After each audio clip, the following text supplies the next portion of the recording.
glad to be back here. The weather's cooling down, and that always means the start of basketball season. So really excited to be back again amongst great coaches, some unbelievable teams, and really excited for this group to continue to gel and get ready to see where they lead us. It's a great opportunity. It's really fun for me. I enjoy doing this. Groups are probably now more than ever. You got more turnover and more new faces on your roster, and so again, just trying to see where these guys take us is an exciting adventure for me personally, and I'm really looking forward to getting going. But we had a really good summer, a lot of new faces. At the same time, some familiar faces. That's always good. Good amount of experience, not only at the Division I level, but a good amount of experience within our program, which I also think is important. So that's the basic stuff. I'll open it up for questions. Sure. All right, let's raise your hand if you have a question, and then we'll get one of the remote mics to you. And if you would, when you ask your question, if you would state your name and the media outlet that you represent. So let's start right down the front row. Good morning, Coach. Good morning.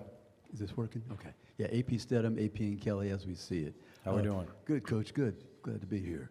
Coach, what is the role for Nick Pringle transferring over from Alabama? It'll be a very significant role for Nick.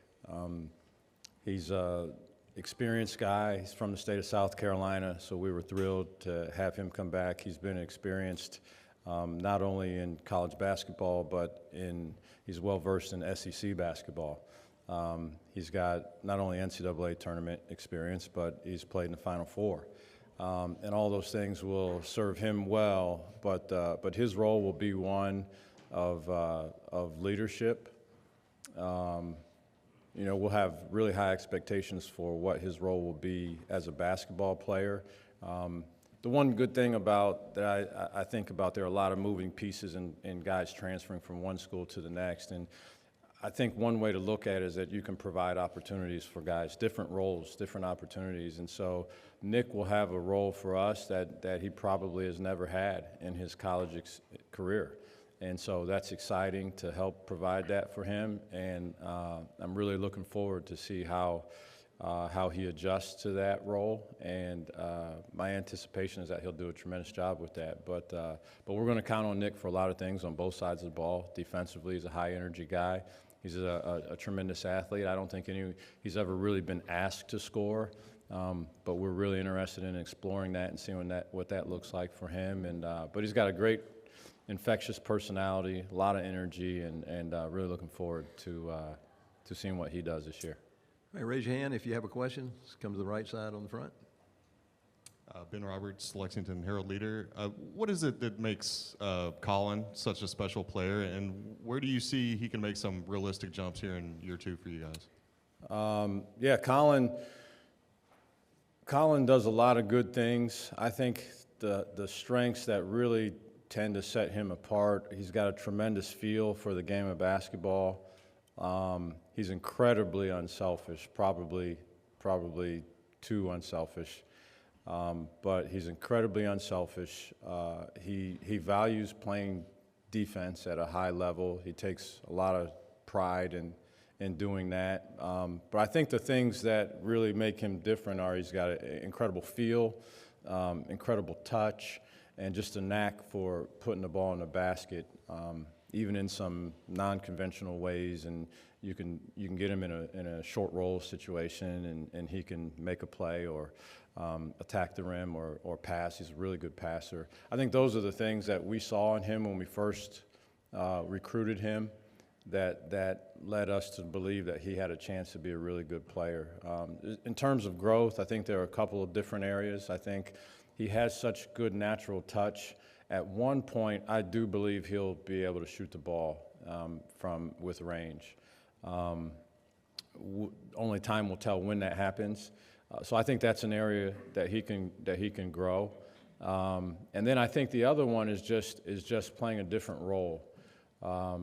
He's the type of guy that can get double figures in any particular game, But we're going to need him to generate offense for us. And I think there's a distinction that's made there that's significant, because it's one thing just to go out there and in 30 minutes find your way into 14, 15, 16 points. And then there's another thing completely to say the offense is you're generating offense not only for yourself but for others, and making decisions, and you're the focal point of other teams. And so I think that's another area of growth just for him to be able to not just get stuff to happen for him, but to intentionally create things for other guys on his team. Next question on the back row on the left.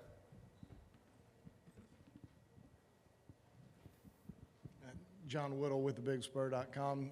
Last year, you stood here, your team was picked last in the league, but you knew, or you thought you knew what you had. Fast forward to this point this year, does anything that's happened in the last year kind of validate what you feel like you are as a head coach, and you know, how things played out for y'all last year? Yeah, I wondered how many questions it was going to take before somebody referenced last year. And while I thought about channeling my inner J.J. Redick in his opening press conference, I decided not to do that. But you know how I feel about rankings, and honestly, I think it's a favor to be put in a position where you have to prove yourself. And I think we all have to prove ourselves. And when you get a ranking that's not as high as what guys think, it sets the stage for constant validation and approval amongst your peers, amongst the media, amongst the selection committee. So I think for them, there's nothing that could be better than for us to be ranked in a way that they perceive as disrespectful. But, you know, we have to prove ourselves, so why should we be ranked any different? I knew the rankings are, I didn't do as much research. I don't have the same stats that I did last year.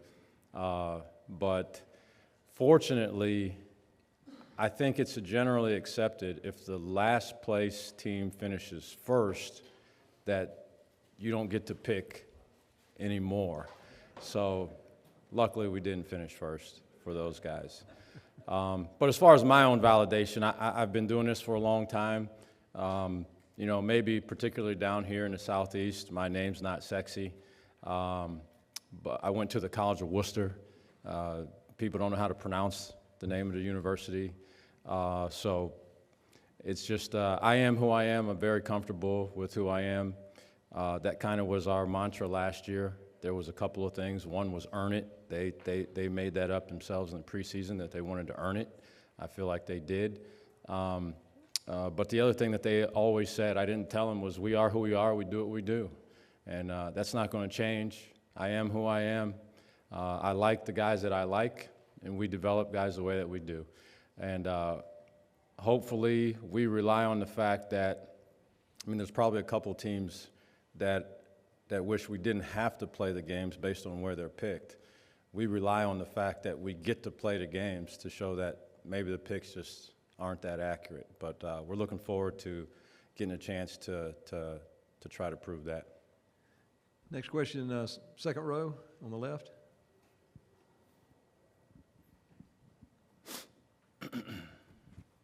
Alan Cole, GamecocksScoop.com. Defense was so much a part of this team last year, and kind of the buy-in you got from everybody. You know, you lost a lot of players off last year. Do you feel like this year's group has the same kind of buy-in to those principles and those rules from what you've seen so far? So far, I mean, we ended up being a really good and efficient and effective defensive team last year. So, you know, it's hard to predict. I think from a physical standpoint, potentially, there's more. We have more length. We have more athleticism overall, but how that comes together in terms of learning and committing to rules, a complete devotion to basic principles defensively, we'll have to see as the season goes.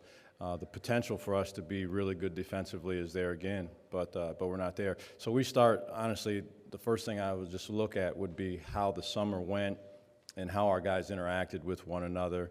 And I think that's probably where the biggest similarities between this year's team and last year's team are, is that we just have a group of guys that that respect one another at the highest level.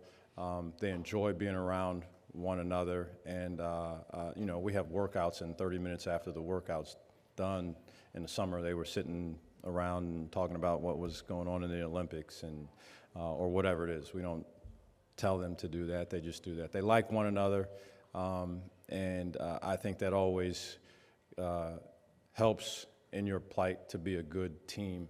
And defensively, you have to make some sacrifices.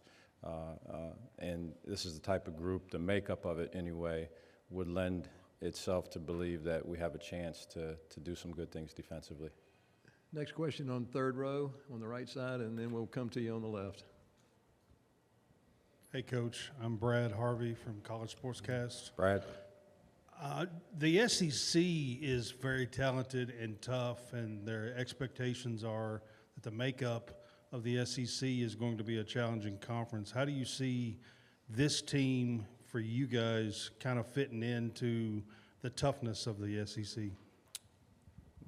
Well, as Commissioner Sankey mentioned, this league continues to get better every year.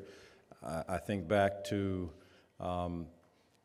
Rick Barnes made a statement that last year's season was the best he had ever seen the SEC, and he can't imagine it being any better. Fast forward a year later, it might be better.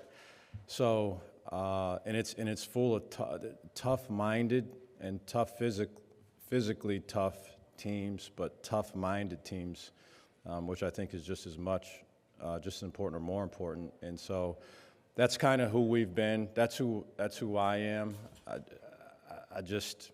There are challenges. We want to be in front of challenges and then overcome obstacles and hurdles and make achievements in the face of challenges. I don't think there's near the gratification of making achievements without adversity, without challenge. And so that's what we want. I think everybody wants that. And certainly that will be provided in this conference with the great coaches, the great traditions, and the number of good players that are in this league. But our toughness, we had a high level of toughness last year. Again, it's a process to try to get to that, but we have the makings of what could be another good, tough team. If you're not tough in this conference, it's going to be hard to win any games, to be honest with you. Okay, next question on the end, on the second row, and then we'll come down to the front row. Richmond Weaver, Fox Sports Upstate in Greenville, South Carolina. And now the definition of offseason probably changed over the years, but it is a time where players can improve. But how do you, as a coach, utilize the offseason to improve as a coach? That's a good question. You know, times have changed. The amount of time that you have as a coach to do anything that's not directly related to the team that you have right now is getting smaller and smaller. And that's whether it's spending time with your family, playing a little golf, talking to other coaches. That's one thing I think that unfortunately doesn't happen as much. You used to be able to spend more time and go see coaches and sit down and talk more about basketball. And it's getting more and more difficult to do that. But I did try to make a commitment to do that this summer. And in the off season, just talking with as many coaches as I can, and we did some things that worked last year that we had success with, but still bouncing that off of other coaches, some things, and trying to learn. You know, I just got back from Bo Ryan, who I worked for. I was 7 years in Madison. The majority of that time was with him, was inducted into the Naismith Hall of Fame. And so I just got back, but while I was up there, I went to the Boston Celtics and watched a little bit of one of their workouts, and just constantly trying to learn and see where people that are doing it the best, what they value. It just is, I'm consumed by greatness and learning why people or individuals or teams or groups achieve greatness. And so just spend some time diving into that a little bit and trying to trying to improve the mental aspect of it. Okay, we got time for 2 more questions. We'll take one here on the front and then on the 3rd row on the right. Hey, Lamont, Bob Holt, Arkansas Morning, Democrat. Bob. Is that morning? It is early for me anyway. Arkansas got Jonas Adu from Tennessee. I think you played him twice last year. Just wondering what you thought of him and what kind of player you think Arkansas is getting. Well, he's the obvious. He's long, athletic. He's growing as a player.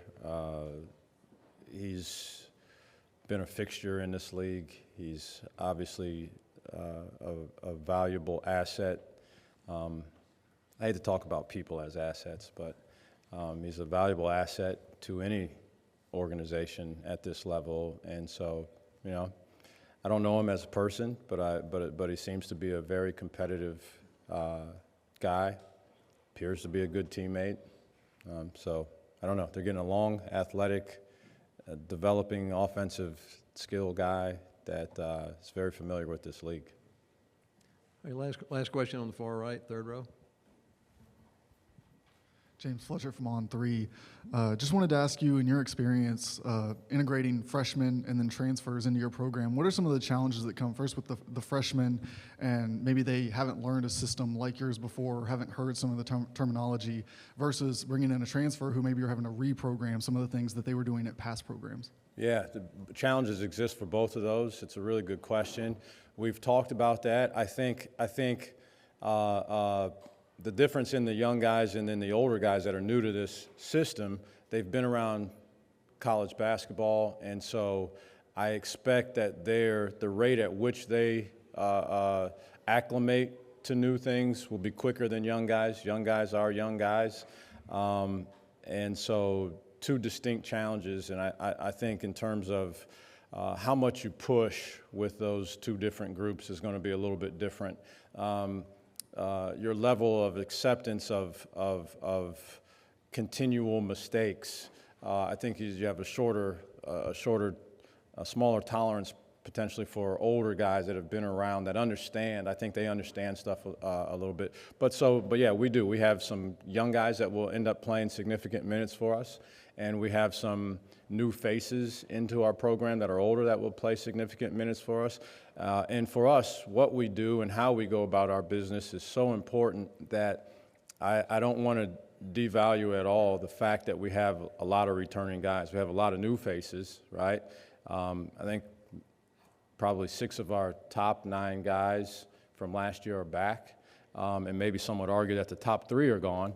But that next 6 guys is vital in terms of getting new guys, whether they be young guys or transfers, up to speed in terms of terminology, the communication aspect of it's one thing for me to show them or teach them something, but when they hear that voice coming from someone who's been in this program, that's won a lot of games, that understands it thoroughly, I just think the carryover is so much more important. So.